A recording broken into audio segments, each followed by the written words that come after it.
A grim report today from our local pandemic task force. The state of Missouri is moving in the wrong direction, and so is the St. Louis region. Task Force Commander Dr. Alex Garza called numbers from our local hospital systems dangerous.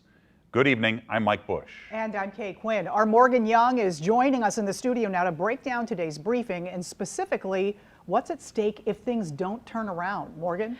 Mike and Kay, Dr. Garza said today that our current numbers may as well erase the progress we saw in our area this summer and early fall. That is the word he used. Erase. Hospital admissions and case numbers are all up, and he says our local hospitals are at capacity. He says our hospitals are short-staffed. Some staffers are having to quarantine, and he says our medical professionals are exhausted. The state of Missouri is reporting a nearly 20% positivity rate, something that we have not seen since the start of the pandemic. Our local hospitals are reporting a more than 11% positivity rate, which is still high.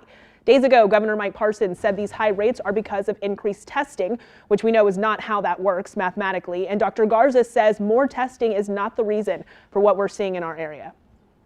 Just because we're doing more testing doesn't explain the positivity rate. It's really the proportion of people that are turning positive. So anytime you get above that 10, and now we're getting up to this 20% number, that still represents a significant number of people that are being tested that are coming back positive.